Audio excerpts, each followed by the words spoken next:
मित्र बाजार खाने पीने के सामान के लिए मशहूर था। वहाँ पर तरह तरह के खाने का सामान मिलता था और दूर दूर से लोग खाने आते थे। इसी में एक दीपक पानी पूरी नाम का ठेला था। उसकी पानी पूरी पूरे शहर में मशहूर थी। अरे भैया एक पानी पूरी लगा दो। हाँ जी भैया, अब ही लगाते हैं। एक बार दीपक की पानी पूरी खाओगे कभी भूल नहीं पाओगे और बार बार यहाँ ही आओगे। ये दीपक का वादा है आपसे। दीपक के ही बगल में सुरेश के फल की दुकान थी। दीपक और सुरेश अच्छे दोस्त थे। उन दोनों की दुकान के सामने विनोद के फायर पान की दुकान थी। दीपक और सुरेश की अच्छी बनती थी, पर दोनों की ही विनोद से अच्छी नहीं बनती थी। सुरेश अपने फल की दुकान बंद कर रहा होता है। अरे दीपक चल भाई, 10 बज रहे हैं, दुकान बंद करने का समय हो गया भाई। हाँ हाँ, बस बंद ही करने वाला हूँ। क्या तुझे पता है कि विनोद की दुकान 2 दिन से क्यों नहीं खुली रही? अरे मुझे क्या शौक है कि मैं विनोद के बारे में पता करता रहूं? हाँ, गया होगा कहीं शिमला मनाली घूमने, फेसबुक पर उसकी पोस्ट नहीं देखता।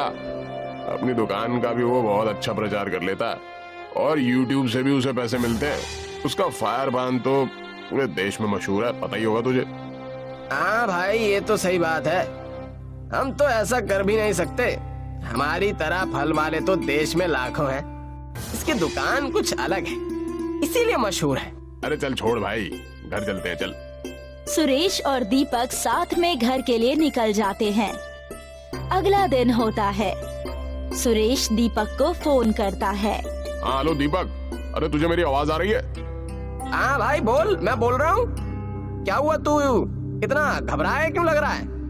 अरे दीपक जल्दी से न्यूज़ खोल कर देख। अरे भाई हम बर्बाद हो चुके हैं। क्या बोल रहा है तू? अरे अरे रुक, मैं देखता हूँ। दीपक न्यूज चैनल खोलता है। आज की ब्रेकिंग न्यूज, चक्रधरपुर के राजेंद्र मार्केट में हुआ बड़ा हादसा। लगी भयानक आग, 75 दुकानें जलकर हुई खाक, 12 की मौत और 25 घायल। फायर पान की दुकान में शॉर्ट सर्किट होने से हुआ हादसा। फायर पान की दुकान के मालिक विनोद की हुई घटना स्थल पर मृत्यु और आसपास की दुकानें भी बर्बाद हो गई। ये सुनते ही दीपक के पैरों के नीचे से जमीन खिसक जाती है। उसे कुछ भी समझ नहीं आता। 2 मिनट के लिए उसका दिमाग काम करना बंद कर देता है। वो सिर पकड़कर जमीन पर बैठ जाता है। तभी उसके दरवाजे पर दस्तक होती है। वो जाकर गेट खोलता है तो देखता है कि सुरेश खड़ा होता है। उसकी आंखें भी लाल होती है और वो गहरी चिंता में लगता है। अरे सुरेश, अरे ये क्या हो गया भाई? अरे हम तो बर्बाद हो गए। अरे विनोद के बारे में हम कल क्या क्या बोल रहे थे, एक आखिरी बार उससे मिल भी नहीं पाए। दीपक और सुरेश एक दूसरे को पकड़कर रोने लगते हैं। फिर कुछ देर बाद दोनों शांत होते हैं। अरे चल यार, अब रोने से कुछ नहीं होने वाला। चल कर दुकान की हालत देख कर आते हैं। हाँ चल चल चल, अब जो हो गया उसको बदला तो जा नहीं सकता। सुरेश और दीपक साथ में राजेंद्र मार्केट जाते हैं। वहाँ पर अपने साथी दुकानदार से भी मिलते हैं जिनकी दुकानें जल चुकी होती हैं। अरे अब हमें फिर से नए सिरे से दुकान शुरू करनी पड़ेगी। हम जिस हालत पर थे उस पर पहुंचने में हमें महीनों लग जाएंगे। अरे भगवान करे जिनके साथ ये अनहोनी हुई है उन्हें और उनके परिवार को वो शक्ति मिले। भगवान उन्हें शक्ति और बुद्धि प्रदान करे कि वो फिर से हिम्मत कर पाए। दीपक और सुरेश अपनी दुकान फिर से बनाने में लग जाते हैं। उनके सामने ही विनोद की दुकान जली पड़ी होती है। विनोद के परिवार वाले एक बार उनकी दुकान को देखने आते हैं और उसकी पत्नी बहुत रो रही होती है। ये सब देखकर दीपक और सुरेश को बहुत बुरा लगता है। यार, जब भी मेरी नजर विनोद की जली दुकान पर पड़ती है तो मुझे उसकी याद आ जाती है और बहुत दुख होता है। उसकी फायर पान की दुकान कितनी फेमस थी। वो पहला था जिसने ये फायर पान शुरू किया था। हमें उसकी याद में कुछ करना चाहिए। अरे लेकिन हम उसके लिए क्या कर सकते हैं? दीपक और सुरेश की दुकान धीरे धीरे लाइन पर आने लगती है। दीपक और सुरेश रोज विनोद की दुकान देखते हैं और उन्हें बहुत दुख होता है। फिर एक दिन दीपक को एक आइडिया आता है। यार सुरेश, मेरी बात सुन, मुझे एक आइडिया है। क्यों ना विनोद के फायर पान से इंस्पायर होकर फायर पानी पूरी बनाए। इसका क्रेडिट विनोद को ही देंगे। इससे लोग उसे याद भी रखेंगे और हो सकता है हम भी फेमस हो जाएं। हाँ यार, तेरा आइडिया तो बड़ा अच्छा है, बिल्कुल अलग है। मुझे लगता है तुझे ये करना चाहिए। इसके बाद दीपक और सुरेश मिलकर फायर पानी पूरी की दुकान शुरू करते हैं। उसमें एक बड़ा सा पोस्टर लगाते हैं जिसमें विनोद के बारे में लिखा होता है और उसे ट्रिब्यूट दिया होता है। उसमें लिखा होता है कि कैसे दीपक को विनोद की जगह से फायर पानी पूरी बनाने की प्रेरणा मिली। उसमें विनोद के बारे में भी लिखा होता है कि जैसे वो हमेशा कुछ नया करने की कोशिश करता था। वो लोग एक और बोर्ड भी बनाते हैं जिसमें लोग अपना रिव्यू लिख सकते हैं। देखते ही देखते युवाओं में ये फायर पानी पूरी बहुत फेमस हो जाती है। अरे देखा तूने, मैंने कहा था ना तेरा आइडिया जरूर सफल होगा। मुझे पहले ही पता था विनोद को भी कितना अच्छा लगता होगा कि उसके कितने सारे फ्रेंड्स थे। लोग उसके बारे में भी कितनी प्यारी प्यारी बातें हमारे रिव्यू बोर्ड पर लिख कर जाते हैं। अगर वो ये सब देख पाता तो कितना खुश होता। अरे हाँ यार, ये बात तो सच है। उसे तो सच में बहुत खुशी होती। मुझे लगता है हमें भी एक YouTube चैनल बनाना चाहिए जिससे हमारी भी पहुंच दूर दूर तक हो जाए। हाँ, इस बात में तो बिल्कुल देरी नहीं करनी चाहिए। इसके बाद सुरेश और दीपक फायर पानी पूरी के नाम से एक YouTube चैनल बनाते हैं। वो वहाँ पर फायर पानी पूरी की रेसिपी और उसे खाने का अंदाज शेयर करते हैं। उस पर बहुत व्यूज आते हैं और देखते ही देखते उसके सब्सक्राइबर्स बढ़ ही जाते हैं। इससे जो भी कमाई होती है वो दोनों आपस में बांट लेते हैं और फिर दोनों फेमस हो जाते हैं और उनकी फायर पानी पूरी पूरे देश में मशहूर हो जाती है और बहुत से अलग अलग जगह पर बिकने लगती है। मेघपुर नाम का एक गांव था जहां गांव का सबसे बड़ा मेला होता था। पूरे 10 दिनों का लोगों का व्यापार और बच्चों के खेलने का ये अच्छा समय था। वहीं मेघपुर में 2 बचपन के दोस्त थे, शशांक और प्रशांत, जो उसी मेले में अपनी अपनी पानी पूरी बेचा करते थे।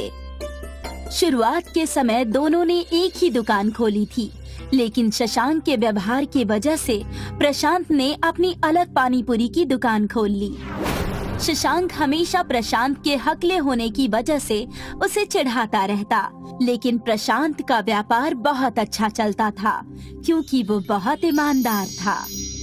अरे आने वाले हफ्ते में मेला शुरू है। शशांक, क्या करने का सोचा है तुमने? कुछ मुनाफा कमाना है या नहीं? शशांक नाम है मेरा, मुनाफा तो जरूर कमाना है। अब देखना कि मैं क्या करूंगा। अरे वो तो तुम हमेशा ही कहते हो, लेकिन तुमसे ज्यादा मुनाफा तो हमारा दोस्त प्रशांत कमा लेता है। सही कहा भाई, प्रशांत के दिमाग और ईमानदारी की सब मिसाल देते हैं। अरे उस हकले की बोलती तो मैं बंद करूंगा। इस बार मैं ही ज्यादा कमाऊंगा। अरे शशांक, प्रशांत हमेशा तेरा भला चाहता है, लेकिन तू हमेशा उसका बुरा क्यों चाहता है? अब गंजे अपना काम कर, चुपचाप चाय दे और तमाशा देख। शशांक गुस्से में बिना चाय पिए ही वहाँ से चला जाता है। अरे कैसा प्रशांत, इस बार वार्षिक मेले में आ रहा है कि नहीं? अरे खोल लेना। अरे इस बार तेरी खैर नहीं, मैं तुझे बताऊंगा कि व्यापार कैसे करते हैं। मैं इसीलिए तुम्हारे साथ दुकान नहीं खोलता, तो तुम्हारी इन्हीं हरकतों की वजह से। अबे चल चल, मैं देख लूंगा तुझे वार्षिक में।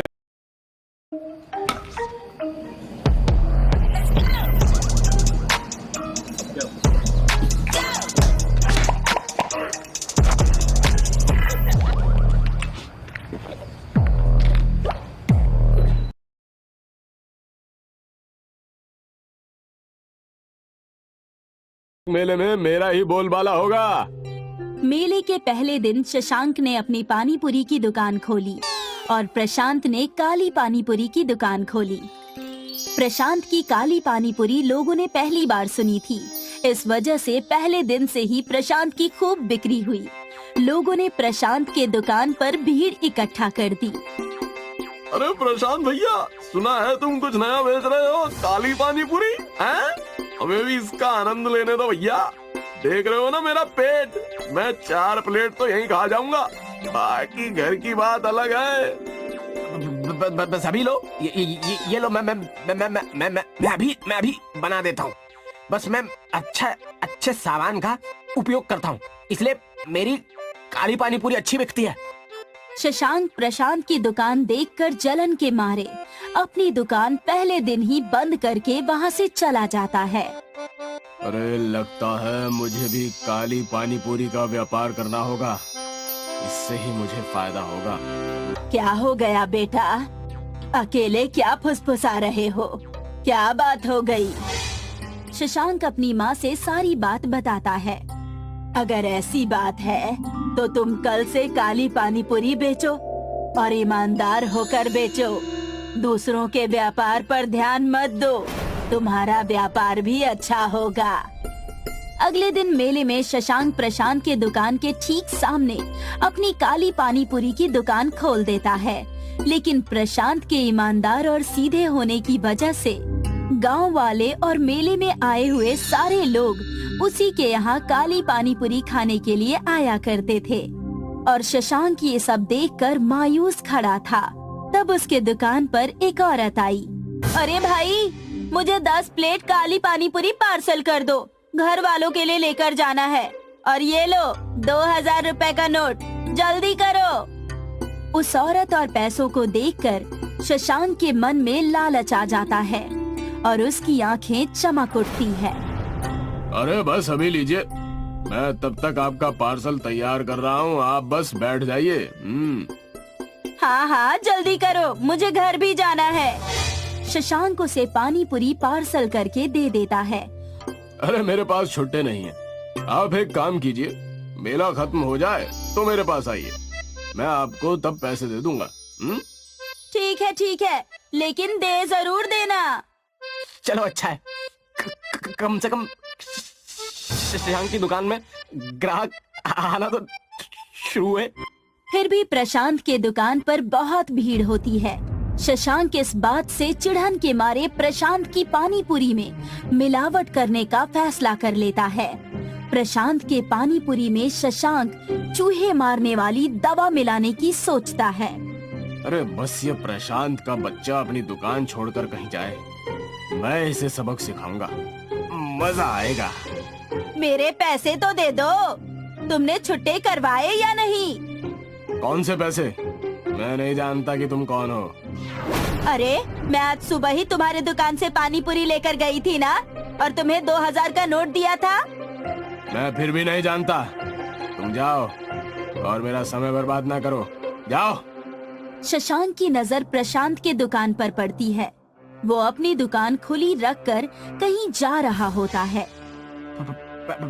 भाई साहब, मेरी दुकान का ध्यान रखिएगा, मैं वॉशरूम होकर आता हूँ। जी प्रशांत भाई, कोई दिक्कत नहीं है, मैं देख लूंगा, आप फ्रेश होकर आइए, बिल्कुल बिंदास जाइए। प्रशांत के दुकान से जाते ही शशांक मौका देखकर प्रशांत के दुकान की पानी पूरी में चूहे मारने वाली दवा मिला रहा होता है कि तभी खिलौने दुकान वाला उसे टोक देता है। अरे किस तरफ भाग गए, रुक जाओ, प्रशांत भाई जी दुकान पर नहीं है, थोड़ी देर बाद आना। ओ खिलौने वाले, अपना काम कर, वरना तेरे बच्चों का खेलना मुश्किल हो जाएगा। शशांक ने प्रशांत के दुकान की पानी पूरी में चूहे मारने वाली दवा मिला दी और वहाँ से चला गया। खिलौने बेचने वाला दुकानदार दूर से ही ये सब कुछ देख रहा था, लेकिन अपनी ग्राहकी होने की वजह से वो ज्यादा ध्यान नहीं दे सका। थोड़ी देर बाद ही प्रशांत के दुकान पर एक आदमी अपने बच्चे के साथ आता है। मुझे भी पानी पूरी खाना है। अभी लीजिए। जैसे ही उस बच्चे ने प्रशांत का पानी पूरी खाया, वो बच्चा थोड़ी देर में चक्कर खाकर गिर गया। समय रहते ही प्रशांत सब कुछ छोड़कर उस बच्चे को हॉस्पिटल लेकर चला गया और उसकी जान बचा ली। लेकिन पूरे गांव में ये हल्ला हो गया कि प्रशांत की पानी पूरी खाकर एक बच्चा हॉस्पिटल चला गया। इसीलिए गांव वालों ने प्रशांत की पानी पूरी न खाने का फैसला किया। जल्दी समय पर आकर आपने इनकी जान बचा ली, अब मजा आएगा। ये प्रशांत का बच्चा बड़ा होनहार बनता है ना, देखना अब गांव से निकाला जाएगा। अरे प्रशांत के जहर खिलाने के कारण ही बच्चा हॉस्पिटल गया। अब सब लोग बताओ क्या फैसला करना है। अरे फैसला क्या, इस गांव से बाहर निकालो वरना पूरे गांव को मार देगा ये। मैं ऐसा क्यों करूंगा? प्रशांत को रोता हुआ देखकर वहाँ पर उस खिलौने वाले दुकानदार ने आकर बोला, अरे सजा प्रशांत को नहीं शशांक को होनी चाहिए। इन्होंने प्रशांत के ना होने पर दुकान में जाकर पानी पूरी में मिलावट की है। ए, तुम मुझ पर झूठा इल्जाम लगा रहे हो। मुझे पता है तुम उसकी तरफदारी क्यों कर रहे हो, दुकान वाले होने के नाते ना। सारी सभा देखकर शशांक के दुकान में आई औरत जिसने अपने पैसे गवाए थे, उसने आकर कहा, अगर ये खिलौने की दुकान वाले गलत कह रहे हैं तो मैं गवाही दूंगी। ये सारा काम शशांक का किया हुआ है, इसने ही किया है ये सब, और मेरे भी पैसे लूट लिए। और प्रशांत की दुकान के पानी पूरी में इसी ने चूहों वाली दवाई मिलाई है। मुझे माफ करना, यह गलती मुझसे ही हो गई। प्रशांत से जलन के कारण मैंने ये फैसला लिया। मुझे माफ कर देना। तो तय रहा, पूरे गांव ने फैसला लिया है कि तुम्हें गांव से निकाला जाए। मेला तो दूर, अगर तुम गांव की किसी बारात में भी दिख गए ना तो तुम पर कार्रवाई की जाएगी। इतना कहकर सरपंच ने शशांक को गांव से निकाल दिया और प्रशांत ने अपनी पानीपुरी की दुकान फिर से खोल दी और उसकी बहुत अच्छी बिक्री होने लगी। मैंने कहा था ना, हमारे गोलगप्पे का व्यापार इतना चलेगा कि आप देखते रहे। प्रसन्ना सर, अरे प्रसन्ना सर अपना जैकेट भूल गए। अब थोड़ी देर के लिए मैं हीरो बनूंगा। प्रसन्ना सर, सर ये अब भी फ्रेश है। Thank you. कंफर्ट को थैंक यू बोलो। कंफर्ट आपको दिन दिन भर फ्रेशनेस। रह जाएंगे। हाँ सुमन, आज तुम्हारी बदौलत हम इस गरीबी से उभर पाए, नहीं तो जाने हमारा क्या ही होता। बात उस समय की है जब सोनू और सुमन नाम के एक दंपत्ति रामनगर के एक घर में रहा करते थे। सोनू फैक्ट्री में काम किया करता था और सुमन उसे सुबह सुबह लंच पैक करके दिया करती थी। सोनू बहुत मेहनती था। अरे यार, इतनी मेहनत क्यों कर रहा है? तू तो इस कंपनी को अपना ही मानने लगा है। भाभी ने इतना अच्छा खाना बनाकर रखा है और तू है कि उसे रखे हुए है। जल्दी से लंच खोल, मुझे भूख लगी है। जल्दी बता क्या लेकर आया है आज। अबे मुझसे ज्यादा जल्दी तो तुझे लगी रहती है खाना खाने की। अभी तो लंच हुआ है, रुक तो जा। अरे भाई, लंच करना है तो जल्दी से कर ले और मेरे लिए जल्दी से टिफिन खोल दे। मुझे तो भाभी के हाथ का ही खाना खाना है। अरे अच्छा बाबा, अभी देता हूँ, रुक तो जा, हाथ मुंह तो धोआऊं। सोनू और आकाश हाथ मुंह धोकर खाना खाना शुरू कर देते हैं और आपस में मिल बांट कर खाना खाते हैं। उसके बाद दोनों काम पर लग जाते हैं। शाम को जब छुट्टी होती है तो आकाश सोनू से कहता है, अरे यार सोनू, आज का दिन कैसा रहा तेरा? अबे कुछ नहीं यार, हमेशा की तरह। कुछ खास थोड़ी ना था। अरे खास तो तुझे अब मैं बताता हूँ। क्या बात है, तू इतना परेशान सा क्यों लग रहा? अरे यार, जब लंच टाइम के बाद मैं बॉस के केबिन की तरफ गया तो मैंने सुना कि... अबे क्या सुन लिया तूने? जरूर बॉस कुछ बुराई कर रहा होगा तेरी, इसीलिए परेशान हो रहा है तू।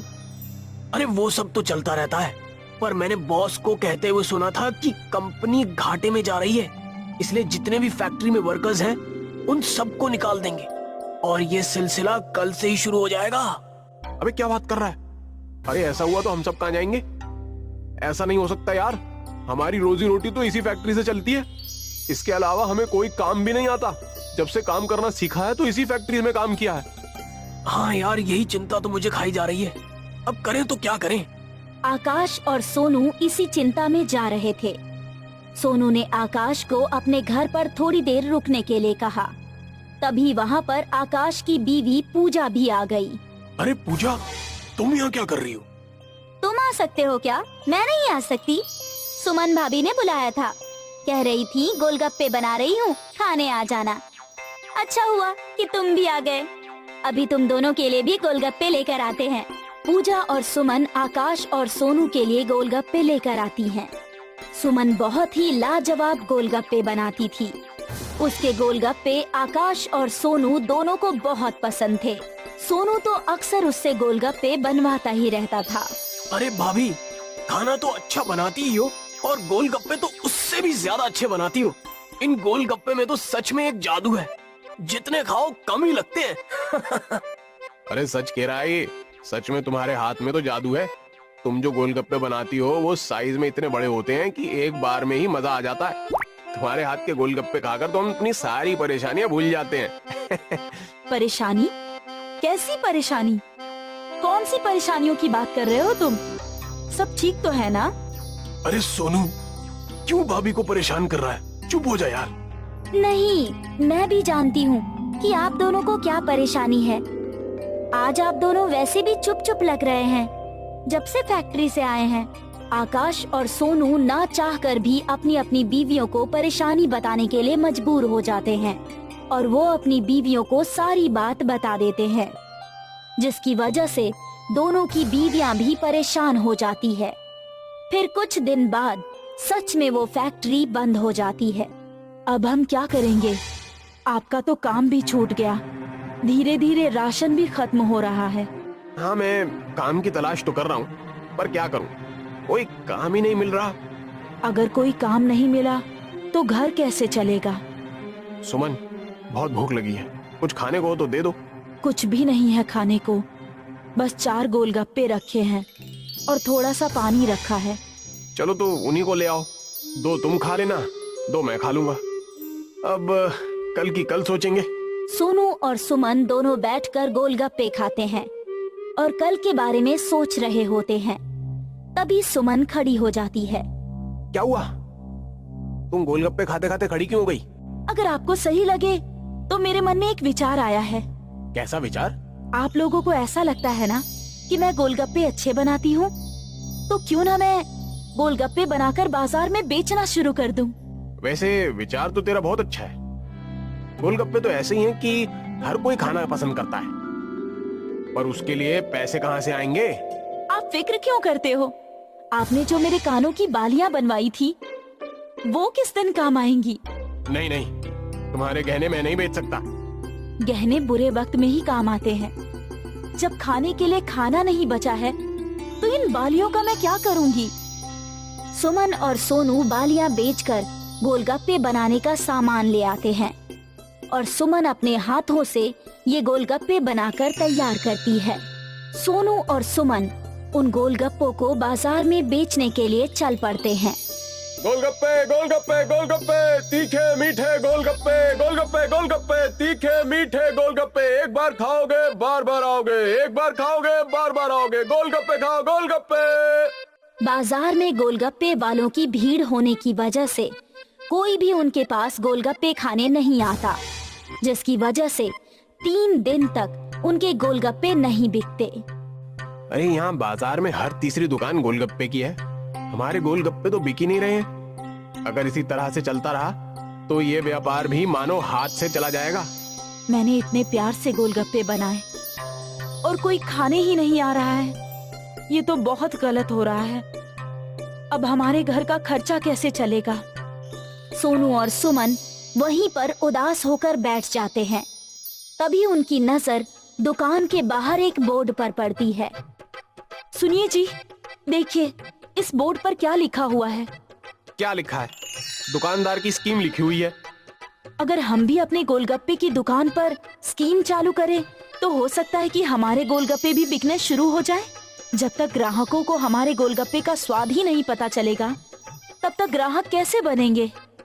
मैं कुछ समझा नहीं। सुमन सोनू को सारी बात बताती है और सोनू कहीं से थोड़ा सा सामान और लाकर सुमन को देता है। सुमन एक गोलगप्पे को बाहुबली गोलगप्पे का आकार देती है। अरे ये तो तुमने सच में एक बाहुबली गोलगप्पा बना दिया। अब तो हर कोई इस गोलगप्पे को खाने की लालसा में हमारे पास जरूर आएगा। इस बाहुबली गोलगप्पे के साथ मैंने एक शर्त भी रखी है कि जो इस बाहुबली गोलगप्पे को खाएगा उसको 100 रुपए इनाम दिया जाएगा। सोनू जोर जोर से अपनी इस स्कीम को बाजार में सब लोगों को सुनाता है, जिसकी वजह से उसके बाहुबली गोलगप्पे को देखने के लिए भीड़ इकट्ठा हो जाती है। हाँ भैया, तो सुनो, जो इस बाहुबली गोलगप्पे को खाएगा उसको 100 रुपए इनाम दिया जाएगा। इस प्रतियोगिता में जो जो भाग लेना चाहता है वो इस तरफ आ जाए। ये बाहुबली गोलगप्पा जो खाएगा वो बाहुबली कहलाएगा। हाँ, सोनू के इस तरह से कहने पर भीड़ लग जाती है और दो प्रतियोगी आपस में गोलगप्पा खाने की होड़ लगाते हैं, पर वो हार जाते हैं। उनकी देखा देखी उस बाहुबली गोलगप्पे को खाने के लिए और लोगों की भीड़ लग जाती है। अरे भैया, तुम्हारे यहाँ के गोलगप्पे बहुत ही स्वादिष्ट हैं। हालांकि हम ये प्रतियोगिता में जीता नहीं, पर फिर भी बहुत मजा आया बाहुबली गोलगप्पा खाने में। अरे यार, सच में ये सिंपल से गोलगप्पे खा खा के हम तो बोर हो गए थे। अब ये बाहुबली गोलगप्पा बाजार में आया है, इसको तो देखते ही मुंह में पानी आ रहा है। अरे भाई, खाकर देखो, बाजार में सबसे अच्छा गोलगप्पा यही है। एक बार खाओगे तो दोबारा जरूर आओगे। क्या कह रहे भैया, सच में अच्छा है क्या ये बाहुबली गोलगप्पा? अरे अगर मेरी बात पर विश्वास नहीं हो रहा तो खाकर देखो, जीत गए तो 100 रुपए भी पाओगे। सभी भीड़ में बाहुबली गोलगप्पे के बारे में बात करते हैं और बाजार के सभी ग्राहक सुमन की दुकान पर गोलगप्पे खाने के लिए आ जाते हैं। उनकी दुकान अब बाहुबली गोलगप्पे के नाम से प्रसिद्ध होने लगी थी। उसी बाजार में एक नत्थू पहलवान नाम का आदमी रहता था, जो सभी के गोलगप्पे फ्री में खा जाता था। वो सुमन की दुकान पे भी गोलगप्पे खाने आ जाता है। अरे ओ, नई दुकान खुली है, चल जल्दी से 5 प्लेट गोलगप्पे बना दे। गोलगप्पे तो मैं बना दूंगा, पर हमारे यहाँ का बाहुबली गोलगप्पा खाकर बताइए। अगर आप ये गोलगप्पा खा लिए तो हम आपको साल भर फ्री गोलगप्पे खिलाएंगे। अरे बस इतनी सी बात है। ला एक काम कर, इस शर्त में एक चीज और जोड़ ले। एक नहीं, मैं 5 बाहुबली गोलगप्पे खाकर दिखाऊंगा। 5। अगर आप ये गोलगप्पा नहीं खा पाए तो आपको फ्री में खाने की आदत तो छोड़नी पड़ेगी। ठीक है, हमें मंजूर है। नत्थू पहलवान के सामने 5 बाहुबली गोलगप्पे रख दिए जाते हैं और नत्थू पहलवान बाहुबली गोलगप्पे खाने की कोशिश करता है, परंतु उसमें असफल हो जाता है और वो अपनी शर्त के अनुसार फ्री में गोलगप्पे खाना छोड़ देता है। सभी सोनू को बहुत बहुत धन्यवाद देते हैं और उसके प्रयास को सराहते हैं।